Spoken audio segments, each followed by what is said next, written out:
Assalamualaikum warahmatullahi wabarakatuh. Alhamdulillah. Alhamdulillah wassalatu wassalamu ala Rasulillah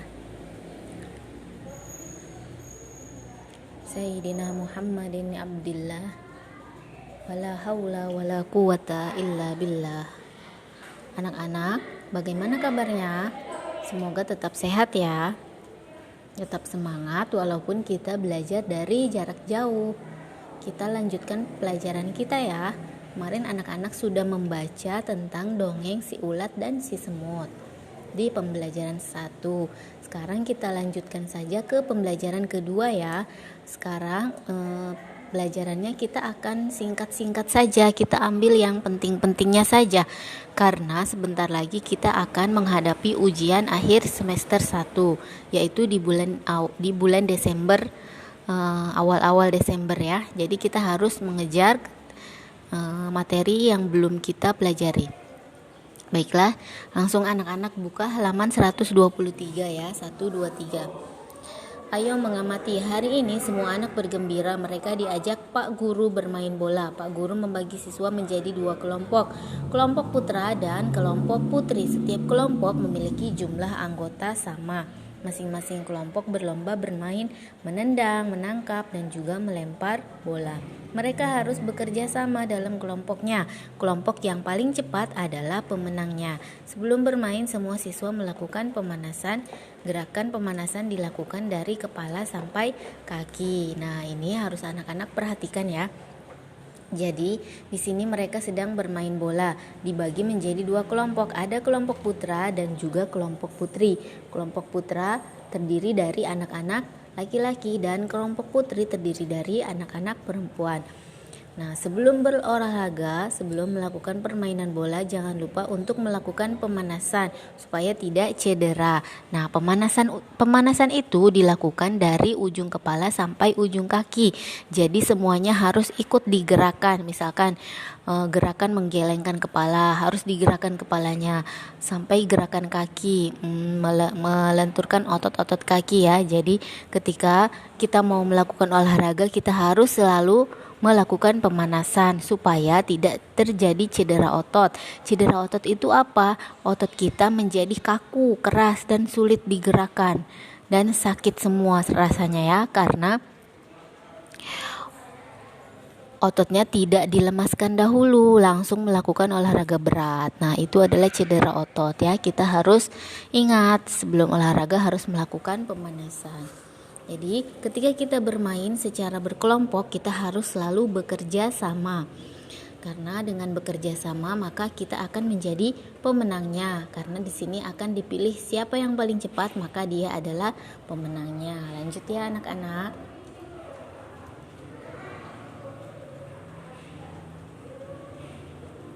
Nah, di sini ada latihan ya. Cukup perhatikan saja anak-anak. Pilihlah kata berikut yang memiliki arti sama. Jadi di sini ada sinonim. Sinonim itu adalah satu kata yang memiliki 2 arti yang sama atau maknanya sama ya. Contoh menolong. Menolong kata lainnya apa atau maknanya apa? Menolong itu maknanya apa? Membantu. Menolong dengan membantu sama kan? Memiliki arti yang sama. Kelompok atau tim ya, tim atau kelompok itu memiliki arti yang sama. Gembira itu senang ya, senang. Kalau kita gembira pasti senang kan?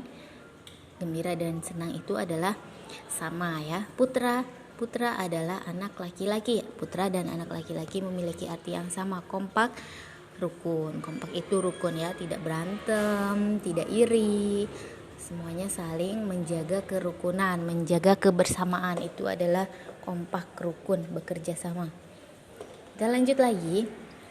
Ini nama-nama kelompok ya, tidak usah kita lewat saja. Langsung ke pembelajaran ketiga. Di sini juga ada kisah Gagak Sang Pembohong. Nanti Ustazah akan upload video YouTube-nya saja ya. Nanti kita cari video YouTube yang menceritakan tentang Gagak Sang Pembohong. Kita lanjut saja dulu. Ini juga ada teka-teki silang ya, mendatar dan menurun. Nama anak-anak perempuan, nama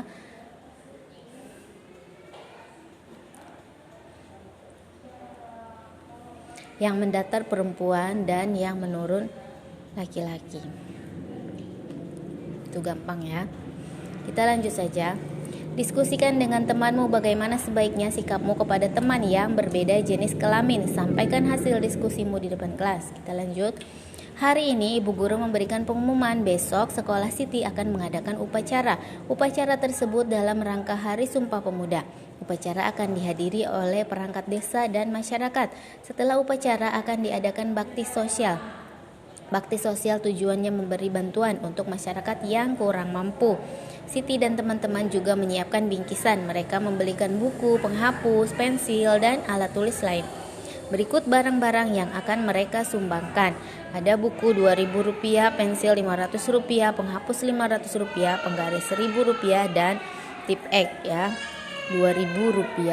Jadi di sekolah Siti akan mengadakan upacara bendera. Pada tanggal 28 Oktober adalah hari di mana diperingati Hari Sumpah Pemuda. Ingat ya, Hari Sumpah Pemuda 28 Oktober. Sudah lewat ya. Jadi upacara akan dihadiri oleh perangkat desa ya, atau pejabat desa ya. Ada Pak Kades, misalkan Pak Lurah, Pak RT, Pak RW, dan lain-lain. Nah, ketika upacara kita tidak boleh mengobrol, kita harus berbaris dengan rapi, mendengarkan aba-aba dari pemimpin upacara, dan juga mendengarkan amanat atau pengumuman yang akan disampaikan oleh pembina upacara. Nah, dalam upacara tersebut, sekolah Siti dan teman-temannya juga akan menyumbangkan alat-alat tulis. Ini alat-alat tulis beserta harganya. Kemudian di sini ada tabel ya.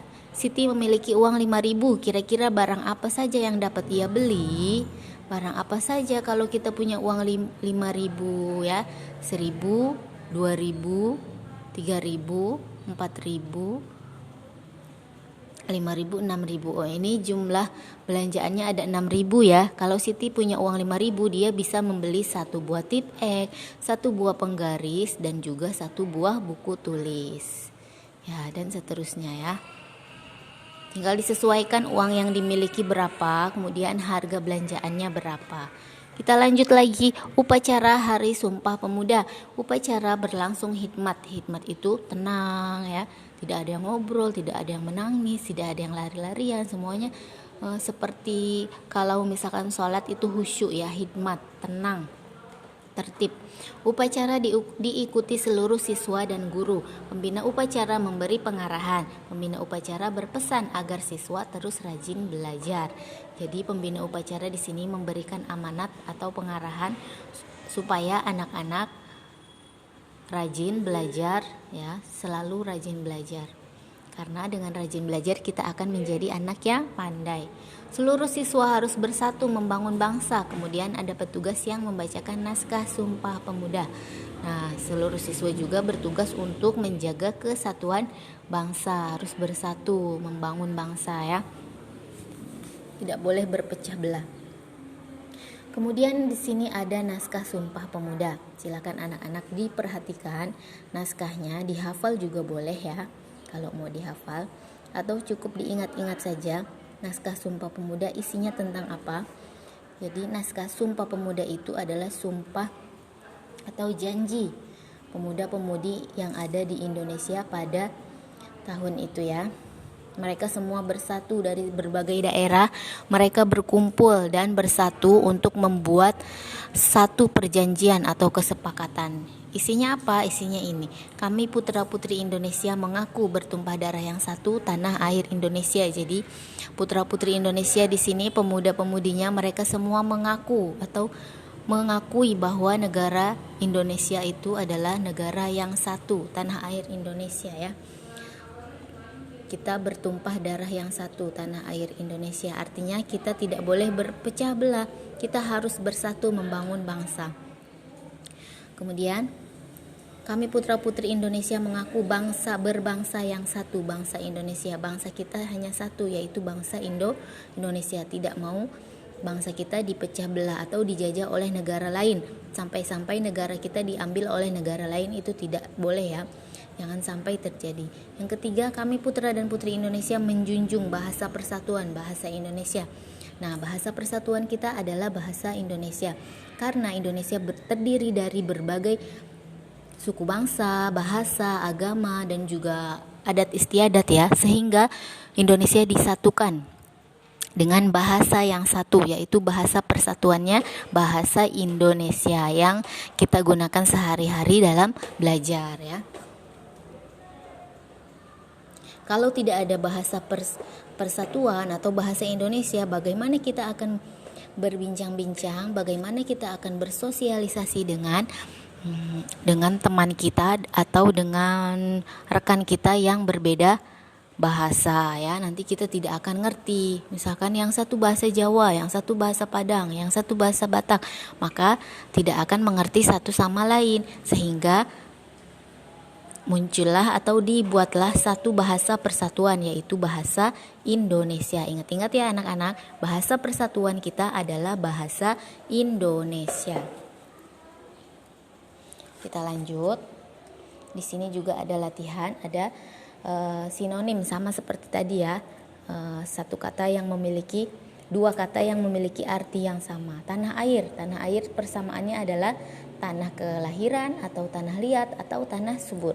Tanah air adalah tanah kelahiran. Bangsa apa? Musuh, masyarakat atau penjajah. Masyarakat ya. Sumpah adalah ikrar, ingkar atau sombong. Ikrar, sumpah adalah janji ya atau ikrar. Hikmat ribut, khusyuk atau ramai. Hikmat persamaannya adalah khusyuk. Bersatu, berkelompok, bercerai-berai atau runtuh. Berkelompok, bersatu. Jadi kita membuat kelompok, satu kelompok ya, bersatu. Kita lanjut. Bentar. Mengenal perbedaan suku. Indonesia dikenal kaya akan berbagai suku bangsa. Ada suku Jawa, Sunda, Batak, Dayak, dan juga Bali. Suku Jawa berasal dari Jawa. Suku Sunda berasal dari Jawa Barat. Suku Batak berasal dari Sumatera Utara. Suku Dayak berasal dari Kalimantan. Suku Bali berasal dari Bali. Masih banyak suku-suku lain yang terdapat di Indonesia. Misalkan suku Minang ya, suku Minang atau Padang berasal dari Sumatera Barat. Dan masih banyak lagi yang lainnya.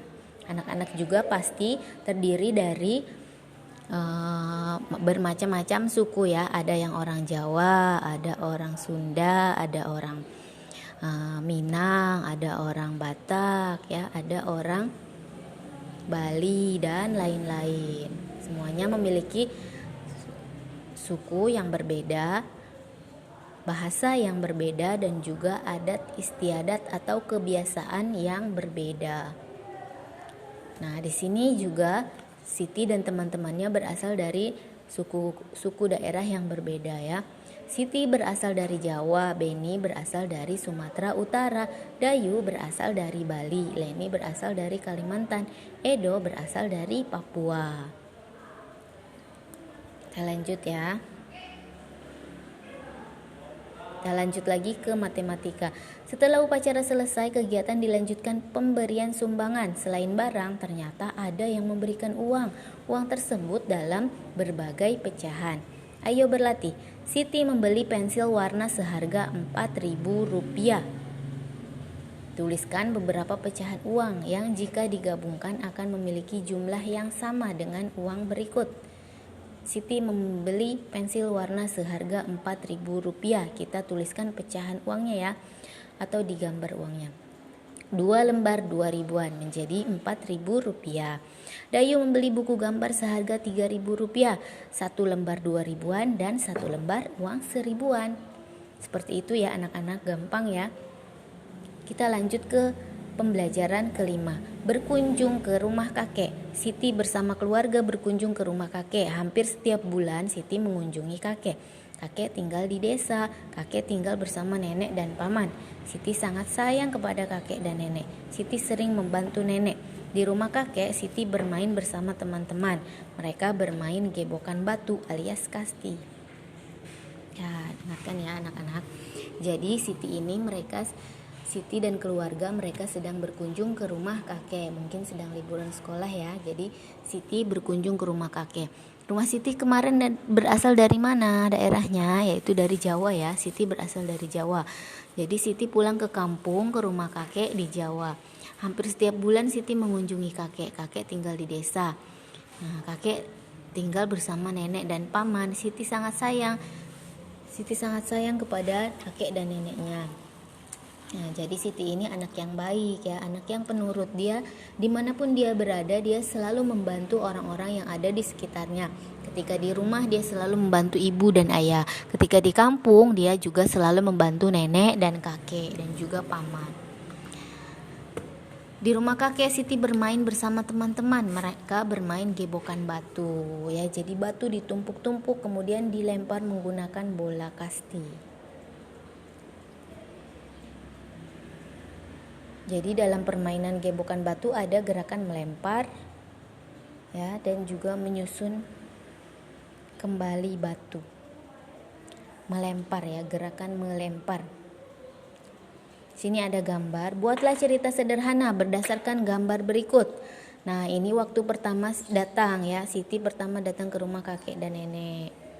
Mereka mengucapkan salam, berbincang-bincang. Kemudian yang kedua, Siti sedang bermain dengan teman-teman yang ada di kampung.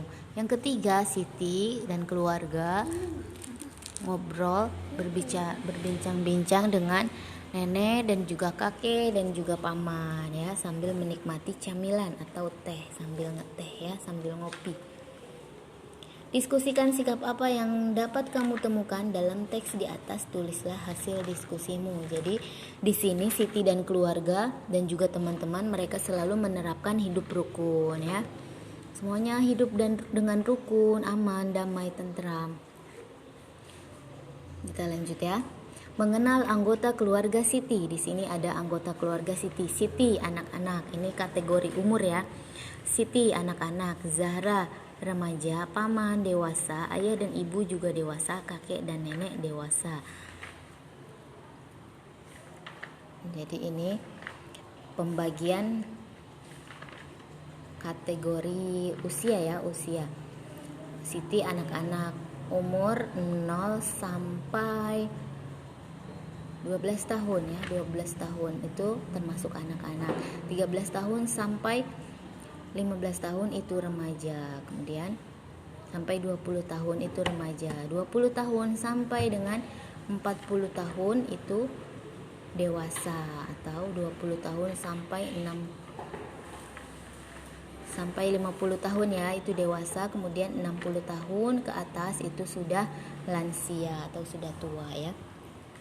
Zahra adalah anak dari Pak D, kakak dari ayah. Zahra masih sekolah di SMP. Jadi Zahra ini adalah sepupunya Siti. Paman adalah adik dari ayah. Kami memanggil paman Pak Le. Paman baru lulus dari SMA. Jadi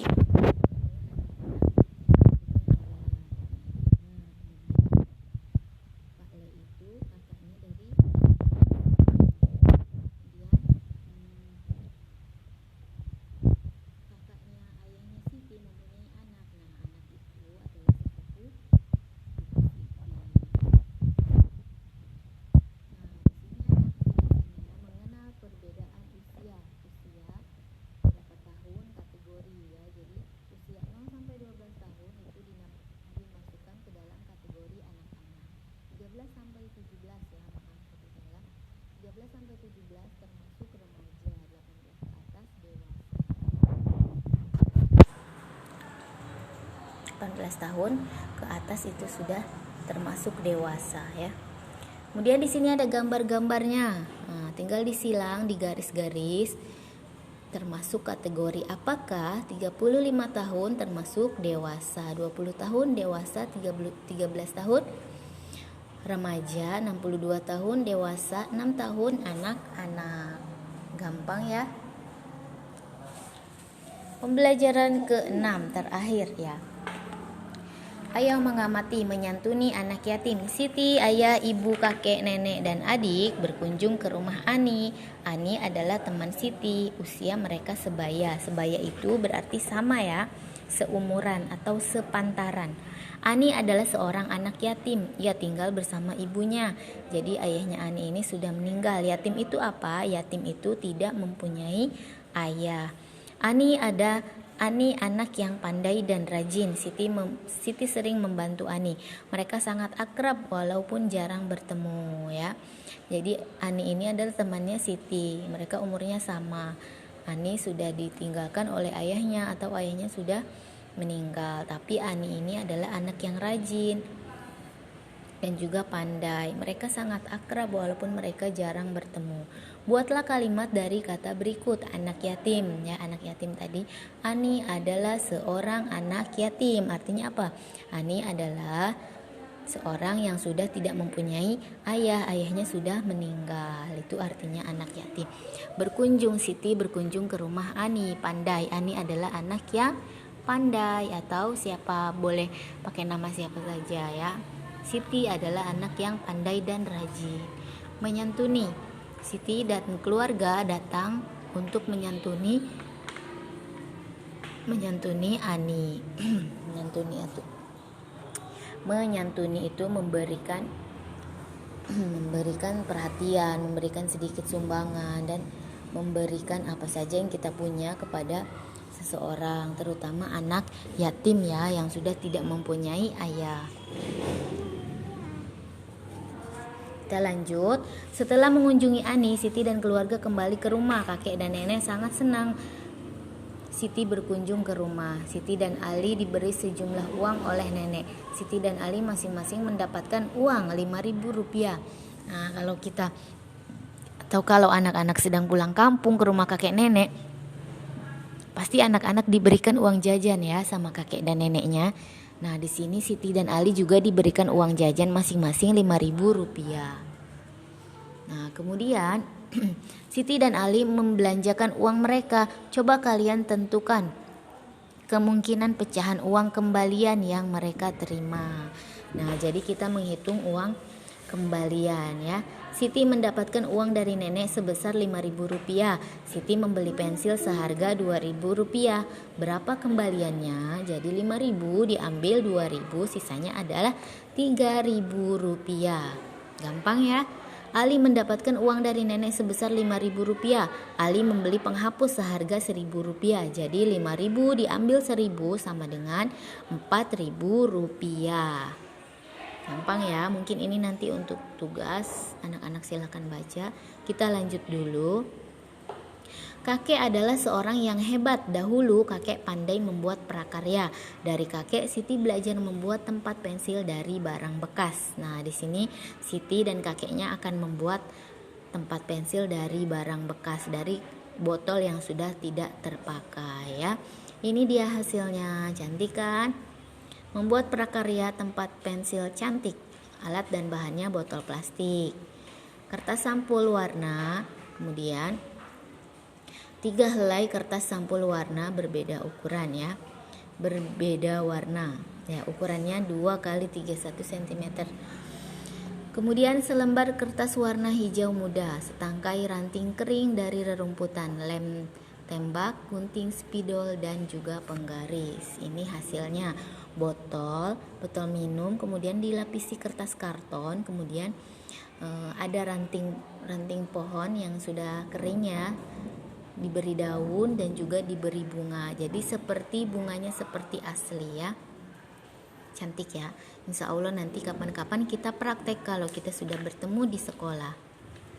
Ini cara membuatnya. Siapkan botol plastik, bersihkan, kemudian dipotong 3/4. Atasnya sedikit ya, bawah. Kita ambil bawahnya yang sedikit panjang ya. Bawahnya yang panjang. Kemudian kertasnya disiapkan, kemudian dilem, habis itu dihias. Jadi deh tempat pensil cantik dari bahan bekas ya. Itu adalah contoh dari daur ulang sampah. Jadi sampah yang sudah tidak terpakai kita gunakan kembali. Kita buat, kita hias menjadi cantik, kemudian bisa kita gunakan kembali. Nah, sampai di situ dulu anak-anak. Kalau ada yang belum paham, anak-anak silahkan bertanya ya. Sampai di sini dulu. Assalamualaikum warahmatullahi wabarakatuh.